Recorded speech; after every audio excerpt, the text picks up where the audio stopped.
Hello दोस्तों, digital ज्ञान point channel में आपका स्वागत है। आज हम आपके लिए एक और इम्पोर्टेंट वीडियो लेकर आए हैं। इस वीडियो में हम आपको बताने वाले हैं कि आप 10,000 से 50,000 तक का लोन आसानी से बैंक से ले सकते हैं।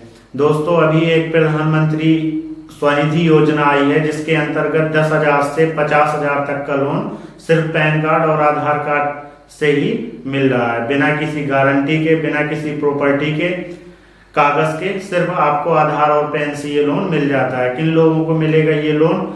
जो लोग सड़क के किनारे सब्जी, फल, जूते, चप्पल, कपड़े वगैरह की दुकानें लगाए रहते हैं, रेहड़ी पटरी में बोलते हैं उन्हें। जो रेहड़ी पटरी के लोग हैं उनके लिए सरकार की एक योजना है, प्रधानमंत्री स्वनिधि योजना। इस योजना के अंतर्गत 10,000 से 50,000 तक का लोन आसानी से मिल जाता है, बिना किसी कागज के। इसके लिए कैसे अप्लाई करना है अभी हम अपने इस वीडियो में पूरा प्रोसेस बता देंगे। आप अपने मोबाइल से भी इसको अप्लाई कर सकते हैं, या किसी भी दुकान में जो कैफे रहते हैं वहां जाके आप इससे अप्लाई कर सकते हैं। इसमें बस आपका बैंक अकाउंट, आधार कार्ड और पैन कार्ड लगना है। 2 या 3 दिन लगता है पूरा प्रोसेस में, आपके बैंक अकाउंट में पैसा आ जाता है। अगर आप इसको 10,000 को ठीक समय से जमा करते हैं तो बैंक दूसरी बार में आपका 12 महीने के बाद 20,000 का लोन कर देती है। और अगर आप 20,000 रुपए समय से जमा करते हैं तब आपको 50,000 तक का लोन मिल जाता है बैंक की तरफ से, और आपका सिविल भी ठीक हो जाता है। दूसरी बात यह कि अगर आप समय से पैसा जमा करते हैं तब आपको इसमें सब्सिडी भी मिलती है। 10,000 में 400 रुपए की सब्सिडी मिल जाती है। इसी तरह से अगर आप 20,000 का लोन लेते हैं तो उसमें 400 से और अधिक सब्सिडी मिल जाती है। तो ये काफी अच्छी योजना है। अगर आप इसमें इंटरेस्टेड हो तो आप इसमें 20,000, 50,000 और 10,000 तक का लोन बड़ी आसानी से ले सकते हैं। तो किस तरह से अप्लाई करना है, चलिए हम इस वीडियो में आपको पूरा स्टेप बाय स्टेप बताते हैं। तो आप वीडियो में बने रहिएगा, पूरा वीडियो देखेंगे तो आपको पूरा समझ में आ जाएगा किस तरह से इसको अप्लाई करना है। और अधिक हेल्प के लिए हमारा व्हाट्सएप नंबर नीचे मिल जाएगा डिस्क्रिप्शन में, वहां से आप कोई भी अगर अधिक हेल्प चाहिए तो आप उसमें मैसेज भी कर सकते हैं। तो चलिए हम वीडियो को स्टार्ट करते हैं। सबसे पहले आपको प्ले स्टोर पर चले जाना है और वहाँ पर सर्च करना है PM स्वनिधि। जैसे ही आप PM स्वनिधि सर्च करेंगे सबसे ऊपर दिख जाएगा आपको। मेरे इसमें पहले से इंस्टॉल है, आप इंस्टॉल कर लेना। जब आगे बढ़ाएंगे तो कुछ इस तरह का इंटरफेस दिखेगा। गेट स्टार्ट पर आपको क्लिक कर देना है और यहाँ पर अपने मोबाइल नंबर से आपको लॉगिन कर लेना है। मैं अपने मोबाइल नंबर से लॉगिन करता हूँ। मैंने अपने सबसे पहले अपना मोबाइल नंबर डालना है, उसके नीचे लॉगिन विथ OTP से करना है। फर्स्ट टाइम जब करेंगे आप, जैसे ही लॉगिन विथ OTP करेंगे फ़ौरन आपके उस नंबर पर OTP आ जाएगा जो आपने वहाँ पर डाल रखा होगा। जैसे ही नंबर डालेंगे OTP आ जाएगा, उस OTP को यहाँ पर इंटर कर देना है और वेरीफाई OTP कर देना है। जैसे ही आप वेरीफाई OTP करेंगे वहाँ पर एक 6 अंक का कोई पासवर्ड सेट करने के लिए बोलेगा। मैं अपना पासवर्ड सेट कर ले रहा हूँ। पासवर्ड सेट करने के बाद पासवर्ड से लॉगिन कर लेंगे। लॉगिन करने के बाद इस तरह से दिख जाएगा। 3 लोन मिलते हैं यहाँ पर, 10,000, 20,000 और 50,000। आपको अप्लाई LOR कम लोन पर क्लिक कर देना है।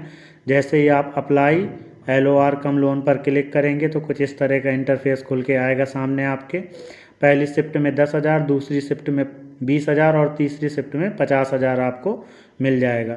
अप्लाई LOR करने पर ये कुछ इस तरह का आगे का जो पेज खुलेगा ये खुल के आ जाएगा। C और D यहाँ पर कैटेगरी आएंगी, तो आप C या D जो आप कैटेगरी में जिसमें फिट आते हो वो सिलेक्ट कर लेना है, नेक्स्ट कर देना है। नेक्स्ट करने के बाद यहाँ पर आपका मोबाइल नंबर और आपको मोबाइल नंबर के नीचे अपना आधार नंबर डाल देना है। तो यहाँ पर मैं अपना आधार नंबर इंटर कर रहा हूँ।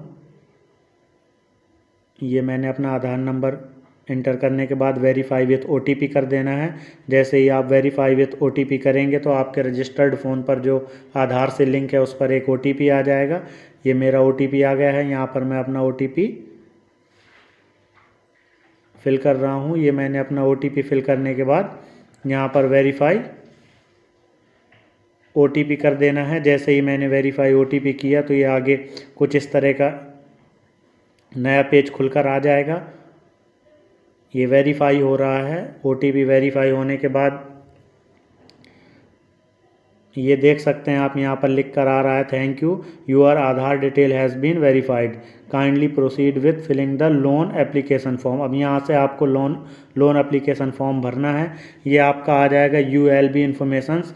आपको यहाँ पर भरना है नगर पंचायत जो आपका लगता हो, वहाँ पर उस नगर पंचायत का, नगर निगम का जो सिस्टम है वो पूरा आपको यहाँ पर फिल कर देना है। सबसे पहले अपना यहाँ पर स्टेट सेलेक्ट कर लेना है। ये मैंने अपना स्टेट सेलेक्ट कर लिया। उसके बाद आपको यहाँ पर डिस्ट्रिक्ट सेलेक्ट कर लेना है। डिस्ट्रिक्ट के बाद अपना जो नगर निगम हो, आपको वहाँ पर नगर पालिका हो जो आपका, वो नगर पालिका सेलेक्ट कर लेना है। यहाँ पर मैंने अपना नगर पालिका सेलेक्ट कर लिया। उसके बाद आपका वार्ड नेम और वार्ड नंबर पूछेगा। यहाँ पर अपना वार्ड नंबर और वार्ड नेम भरने के बाद आपको नेक्स्ट कर देना है। ये ऑप्शनल है, वार्ड नेम और वार्ड नंबर, आप चाहें तो भर सकते हैं और चाहें तो इसको छोड़ भी सकते हैं। शायद यहाँ पर वार्ड नेम भरना पड़ता है, तो आपका जो भी वार्ड हो, यहाँ पर वार्ड का नाम और वार्ड का नंबर लिख दें। मैं अपने वार्ड का नाम और वार्ड का नंबर लिख रहा हूँ यहाँ पर। आपका जो वार्ड हो, आप भी अपने वार्ड का नाम या विलेज का नाम लिख सकते हैं और यहाँ पर आपका वार्ड का नंबर लिखना है। तो ये मैं अपना वार्ड का मैंने नाम लिख दिया और यहाँ पर अपने वार्ड का नंबर लिख दिया। उसके बाद आगे नेक्स्ट करना है। जैसे ही नेक्स्ट करेंगे, यहाँ पर आपसे पूछेगा कि क्या आप मेंबर हो CIG के या मेंबर हो LJLG के। तो अगर आप हैं तो यहाँ पर यस करना है, अगर नहीं है तो आपको नो रहने देना है। उसके नीचे आपको अपने फादर्स नेम और स्पोज नेम में फादर्स नेम जो भी हो आपका डाल देना है यहाँ पर। उसके बाद मैरिड है या अनमैरिड है वो सिलेक्ट कर लेना है। नीचे आपका मोबाइल नंबर पहले से फिल होके आ जाएगा। उसके नीचे आपका जेंडर देखेगा, मेल फीमेल जो भी हैं वो आपका। उसके बाद आगे कैटेगरी आ जाएगी। कैटेगरी में आप जाके यहाँ पर कैटेगरी में जाएंगे तो आपको मिल जाएगा जनरल, OBC, SC, ST। तो आप जो भी कैटेगरी के हैं वहाँ पर सिलेक्ट कर लेना है। माइनॉरिटी हैं तो माइनॉरिटी सिलेक्ट कर लेना है। उसके बाद आपका रिलीजियस पूछेगा, जो भी आपका धर्म हो वो आप अपना सिलेक्ट कर सकते हैं यहाँ से। मैं अपना सिलेक्ट कर रहा हूँ। उसके बाद आपको आगे यहाँ पर नेक्स्ट कर देना है। जैसे ही आप नेक्स्ट करेंगे तो कुछ इस तरह का इंटरफेस खुल के आ जाएगा। KYC डॉक्यूमेंट्स, यहाँ पर आपको आधार नंबर, वोटर कार्ड अगर हो तो आपको डाल देना है और फैमिली का कोई एक मेंबर ऐड कर लेना है। तो मैं अपने फैमिली का कोई एक मेंबर ऐड कर ले रहा हूँ। मिनिमम 1 फैमिली मेंबर यहाँ पर ऐड करना है। तो यहाँ पर मैं अपने फैमिली का कोई एक मेंबर ऐड कर ले रहा हूँ। ये मैंने अपने फैमिली का एक मेंबर ऐड कर लिया है। उससे क्या रिलेशन है आपका, वो रिलेशन लिख देना है। रिलेशन सेलेक्ट करने के बाद आपको यहाँ पर नेक्स्ट करोगे तो कुछ इस तरह का इंटरफेस खुल के आ जाएगा। ये आपका पहले से ही सिलेक्ट रहेगा आधार KYC से आपका एड्रेस। अगर सेम एड्रेस आपका करंट एड्रेस भी है तो वहाँ पर आपको सेम एज एबो पर टिक कर देना है और आगे नेक्स्ट कर देना है। नेक्स्ट करने के बाद आएगा वेंडिंग एक्टिविटी। आप कौन सा बिजनेस करते हैं, छोटा जो व्यापार है आपका सड़क के किनारे कौन सा काम करते हैं, वो आपको यहाँ पर सिलेक्ट कर लेना है। यहाँ पर सारी कैटेगरी दी हुई हैं। जिस कैटेगरी में आप फिट हो रहे हो वो कैटेगरी सिलेक्ट करके आपको नेक्स्ट कर देना है। तो ये देख सकते हैं आप, यहाँ पर सारी कैटेगरी हैं। ब्यूटी एंड फैशन कैटेगरी है, क्लॉथ एंड हैंडलूम कैटेगरी है, फास्ट फूड की दुकान है उसके लिए है, फूलों की दुकान है उसके लिए है, जूते चप्पल की दुकान है उसके लिए है। जो भी आपका जिस कैटेगरी में फिट आ रहे हो वो आप यहाँ पर कर सकते हैं। अगर आपका लोकेशन फिक्स है, एक ही जगह पर डेली आपकी शॉप रहती है तो आप यहाँ पर फिक्स लोकेशन सेलेक्ट कर सकते हैं। या आपका ठेला है जो कभी कभी कहीं लगता है, कभी कहीं लोकेशन चेंज होती रहती है, तो फिक्स लोकेशन आपको सिलेक्ट नहीं करना है। उसके बाद आपको नेक्स्ट कर देना है। वेंडिंग डेट किन किन दिनों पर आपकी दुकान खुलती है वो लिख देना है और कितने समय से कितने समय तक खुली रहती है ये भी आपको यहाँ से सिलेक्ट कर देना है। मैं अपना समय सिलेक्ट करे दे रहा हूँ। सुबह 7 से लेकर के शाम 7 बजे तक का मैं टाइम सिलेक्ट कर रहा हूँ। आप जितने समय से जितने समय तक आपका जो समय हो आप यहाँ पर सिलेक्ट कर सकते हैं। और जितने दिनों आपकी दुकान खुलती हो, जिस दिन बंद रहती हो वो आप छोड़ के बाकी दिन सिलेक्ट कर सकते हैं। तो ये मैं यहाँ से 7 से 7 बजे तक अपना सिलेक्ट करके ओके करता हूँ। फिर उसके बाद आपको नेक्स्ट कर देना है। जैसे ही आप नेक्स्ट करेंगे तो यहाँ से आपको पूछेगा लोकेशन एरिया ऑफ वेंडिंग, मतलब किस जगह आप दुकान करे हुए हैं उस जगह का एड्रेस आपको दे देना है यहाँ पर। अगर फिक्स लोकेशन है तो आपको फिक्स लोकेशन, अपना जो लोकेशन है वहाँ पर लोकेशन का नाम लिख देना है। जो लैंडमार्क हो नियरेस्ट वो लैंडमार्क सेलेक्ट कर लेना है। उसके बाद आपको अपने स्टेट सेलेक्ट कर लेना है। स्टेट के बाद आपको अपना डिस्ट्रिक्ट सेलेक्ट कर लेना है। डिस्ट्रिक्ट के बाद आपका जो नगर पालिका हो वो आपको सेलेक्ट कर लेना है। तो ये मैं अपना डिस्ट्रिक्ट सेलेक्ट कर लिया है मैंने। यहाँ पर अब नगर पालिका अपना सेलेक्ट कर ले रहा हूँ। ये मैंने अपना नगर पालिका सेलेक्ट कर लिया। नगर पालिका सेलेक्ट होने के बाद आपको यहाँ पर वार्ड या विलेज का नाम लिख देना है। तो यहाँ पर मैं अपने विलेज का नाम लिख दे रहा हूँ और नीचे आपको पिन कोड लिख देना है, अपने एरिया का जो पिन कोड होगा। जैसे ही आप पिन कोड डालेंगे तो यहाँ पर पूछेगा प्रूफ के लिए कि प्रूफ एज अ वेंडर, क्या कोई आपके पास ऐसा डॉक्यूमेंट्स है। तो जो आपके पास वेंडर का जो डॉक्यूमेंट्स हों, आपको इनमें से कोई एक डॉक्यूमेंट्स भी अगर होगा तो आपका फॉर्म भर जाएगा। आप इसमें देख सकते हैं जो भी आपके पास हो इनमें से कोई सा भी डॉक्यूमेंट्स, उसको आप यहाँ पर यस कर देना है। कोई एक डॉक्यूमेंट्स चाहिए इसमें, ये देख सकते हैं मैंने सभी में नो कर दिया है, तो अभी ये फॉर्म आगे नहीं भर रहा है।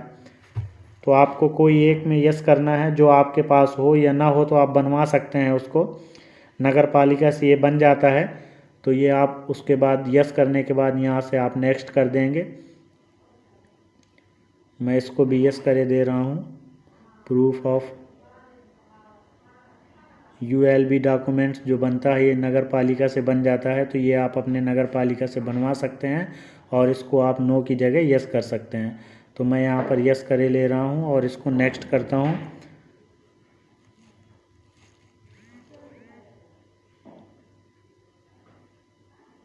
ये मैंने यस कर दिया और इसको नेक्स्ट कर दिया। तो ये आगे देख सकते हैं आप, यहाँ पर अब बैंक डिटेल मांग रहा है तो मैं अपने यहाँ पर बैंक डिटेल सबमिट करे दे रहा हूँ। सबसे ऊपर आपकी मंथली इनकम मांगेगा, तो जो आपकी मंथली इनकम हो वहाँ पर मंथली इनकम आपको डाल देनी है और उसके नीचे आपको अपना बैंक डिटेल फिल कर देना है। तो मंथली इनकम आपको जो भी आपकी हो वो आप डाल सकते हैं। मैं 5,000 डाल रहा हूँ, आपकी जो मंथली इनकम हो वो आप डाल सकते हैं। उसके बाद बैंक डिटेल में सबसे पहले आपको अपना IFSC कोड डाल देना है। IFSC कोड के नीचे बैंक का नाम अपने आप आ जाता है। ये डिडक्ट होके आ गया, बैंक ऑफ बड़ौदा। उसके बाद सबसे नीचे आपको अपना बैंक अकाउंट डाल देना है। बैंक अकाउंट डालने के बाद पूरा सबमिट करने के बाद इसको नेक्स्ट करना है।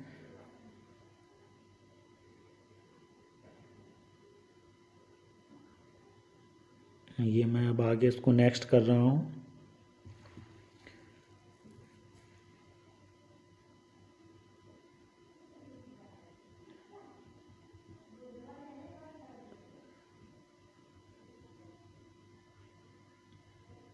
अगर आप UPI यहाँ से सिलेक्ट कर लेंगे तब UPI की ज़रूरत पड़ती है। वैसे मैंने सब अपनी बैंक डिटेल फिल की है इसलिए UPI की ज़रूरत नहीं है। अब यहाँ से आपको पूछेगा आपसे कि फ़र्स्ट टर्म में आपको लोन कितनी रिक्वायरमेंट है। तो यहाँ से रिक्वायरमेंट जो 5,000 से 10,000 के बीच में ही फ़र्स्ट टर्म में आपको लोन मिल पाता है यहाँ पर। तो आप 5 से 10,000 के बीच में कोई भी अमाउंट सेलेक्ट कर सकते हैं। चाहें तो 5,000 सेलेक्ट कर लें या 10,000 सेलेक्ट कर लें। मैं 10,000 सेलेक्ट कर रहा हूँ, आप भी 10,000 सेलेक्ट कर सकते हैं। और इसमें देख सकते हैं आप कि सेकेंड टर्म में आपको लोन दिख रहा है 20,000 मिलेगा 18 महीने के लिए, और जो थर्ड टर्म होगा उसमें 50,000 रुपये 36 महीने के लिए मिलेगा। और इसमें से 7% की सब्सिडी भी मिलती है, ब्याज में भी छूट मिलती है। 7% ब्याज, जो ब्याज रहता है उसमें 7% की सब्सिडी मिलती है। तो ये था पूरा प्रोसेस। इस तरह से आप ये फॉर्म अप्लाई कर सकते हैं और जैसे ही अप्लाई होता है, अप्लाई होने के 3 दिन बाद ही आपको लोन मिल जाता है। और आगे किसी भी तरह की हेल्प की ज़रूरत हो तो आप हमारे नंबर पर व्हाट्सअप कर सकते हैं। हमारा नंबर व्हाट्सएप का आपको डिस्क्रिप्शन में मिल जाएगा। अगर हमारा वीडियो आपको पसंद आया हो तो हमारे वीडियो को लाइक कर दें, चैनल को सब्सक्राइब कर लें ताकि आगे इसी तरह की इम्पोर्टेंट इन्फॉर्मेशन आपको मिलती रहे। Thank you.